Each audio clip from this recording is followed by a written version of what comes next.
What? You thought dragons didn't exist? Well, you're wrong. Deep in the mountains lived an old hermit who took care of a dragon. One day, the dragon fell ill.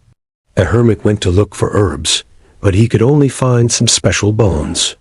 He fed these to the dragon, but this made the dragon even sicker. And so the hermit had no choice but to summon his granddaughter.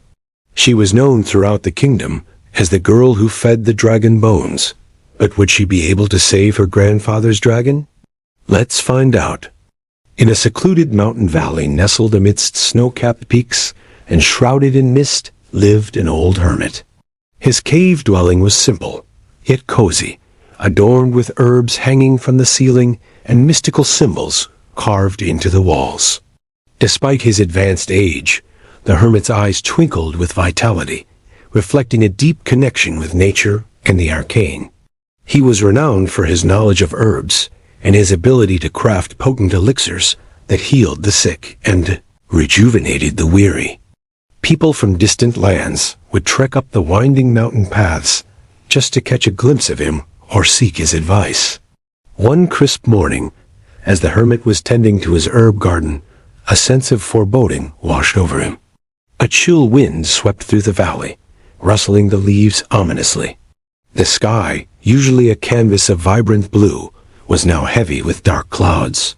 An unnatural stillness had fallen over the once lively forest, and even the birds had ceased their cheerful songs.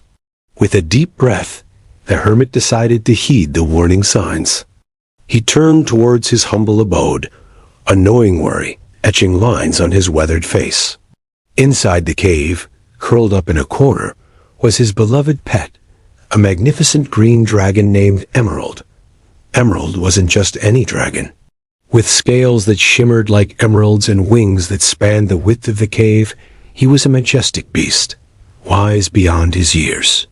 Over the decades, the hermit had rescued Emerald as just a hatchling, shielding him from the world that feared and hunted dragons.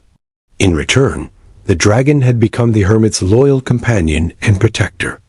However, today, Emerald was in no mood for friendly banter or playful jests. The dragon's eyes, usually sparkling with life, were dull and lifeless. His breaths, once strong and steady, were shallow and erratic. It was evident that Emerald was gravely ill. The hermit rushed to his side, his heart sinking as he felt the dragon's weakening pulse. He had never seen Emerald so helpless, so frail. The sight tore at the old man's soul. As the night deepened, the hermit's worry intensified. He tried his usual remedies, whispering ancient incantations and brewing herbal concoctions. Yet nothing seemed to alleviate Emerald's suffering. Desperation clawed at him, urging him to seek help. But who could assist a dragon? The very thought was preposterous. Summoning a dragon was considered a monumental task, requiring immense magical power. And the last thing the hermit wanted was to expose Emerald's location to the outside world, for fear of what humans might do to the ailing creature. In the wee hours of the morning, when hope had almost dwindled to nothing, the hermit made a tough decision.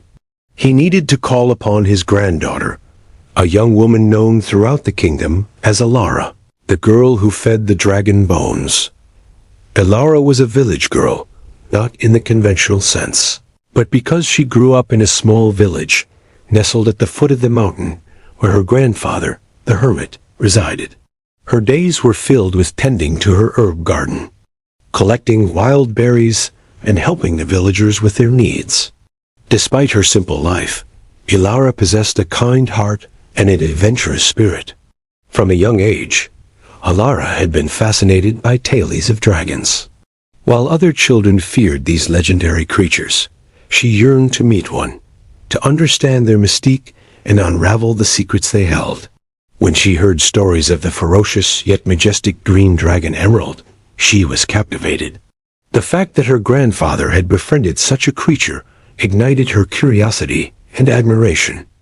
Over the years, Alara developed a deep connection with Emerald. She would visit the dragon, bringing him offerings of fresh fish from the lake or juicy fruits from the forest. As she grew older, she learned to ride Emerald, soaring with him through the clouds and feeling the wind whip through her hair as they danced among the heavens.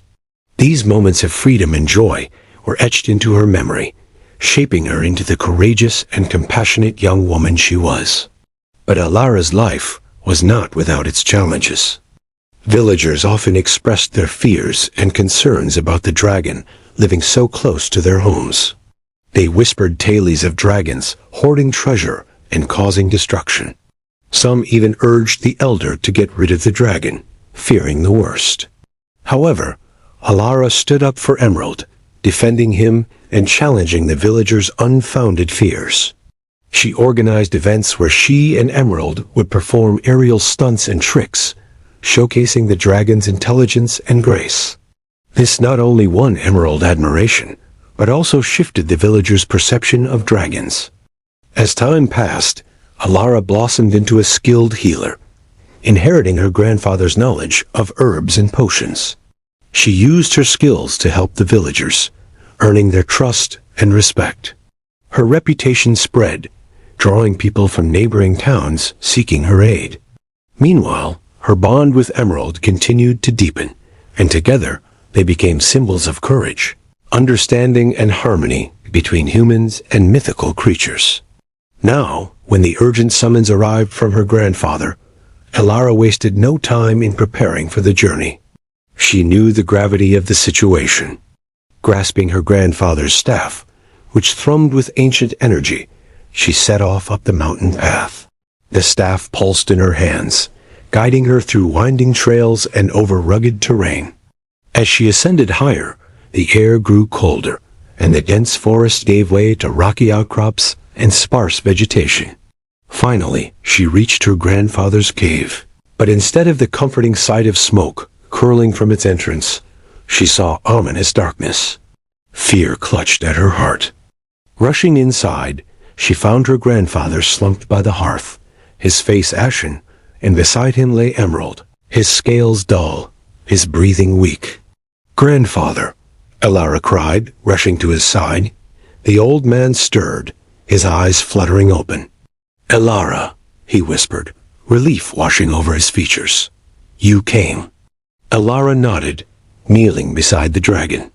She could feel the powerful life force within him, though it was fading fast. With a determined nod to her grandfather, she moved to Emerald's side.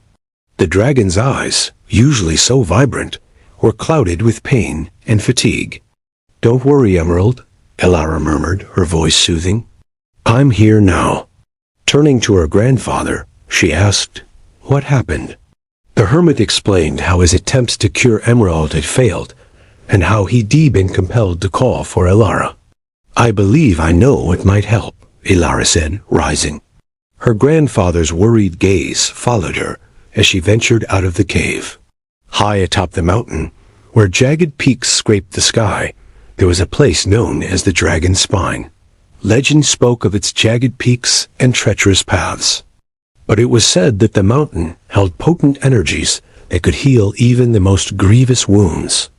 Though the ascent was perilous, Alara pressed on, her grandfather's trust and Emerald's life hanging in the balance.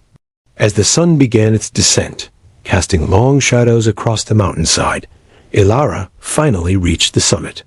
Before her lay a landscape that seemed untouched by time. Jagged rocks jutted out, and a biting wind whipped across the barren terrain.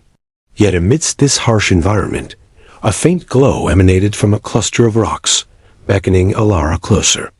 Carefully navigating the loose scree, Alara discovered a hollowed-out space behind the rocks. Inside, nestled in the mountain's heart, was a pool of water, shimmering with an otherworldly glow. The air around it hummed with energy, and the water itself seemed to writhe with a mystical power.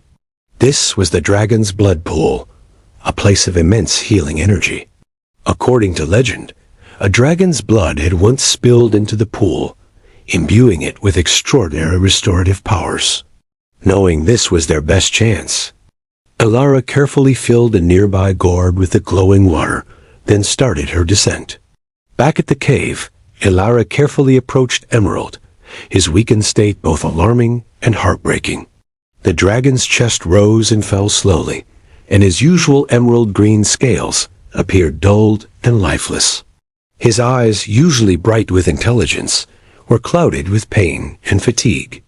Alara gently lapped some of the water onto Emerald's snout.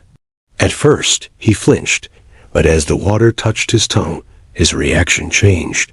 His nostrils flared, and for a moment, a flicker of his former vigor seemed to course through him. The dragon let out a shaky breath, his eyes fluttering open. Seeing the slightest sign of response, Ilara pressed on, continuing to feed him the water from the dragon's blood pool. It was a slow and arduous process, fraught with ups and downs, but Ilara's determination never wavered. With each passing hour, she could feel a surge of healing energy flowing from the pool through her touch and into Emerald's body. The dragon's breathing gradually stabilized, becoming less shallow and more regular. His scales regained some of their luster, and the whites of his eyes cleared, revealing the familiar emerald fire. As the first rays of sunlight touched the horizon, painting the sky in hues of rose and gold, Ilara leaned back, exhaustion tugging at her limbs. Yet a radiant smile illuminated her face. For in front of her, Emerald stirred, rising to his full height. The dragon stretched, his movements stiff at first, and gaining fluidity as life returned to his limbs. With a mighty roar that echoed through the mountains, Emerald was back. Ilara watched, her heart swelling with pride and relief as Emerald nuzzled her in gratitude. The dragon's bond with her deepened, forged in the fires of adversity. In the days that followed, Ilara stayed with Emerald and her grandfather, ensuring the dragon's continued recovery. Together, they shared stories, laughter, and the simple joy of companionship. News of Emerald's recovery spread, drawing curious onlookers and hopeful healers from distant lands. All who heard the tale marveled at Ilara's bravery and the unique bond she shared with the dragon. And so, the girl who fed the dragon bones became a legend, her name whispered with reverence and admiration in every tavern and village square.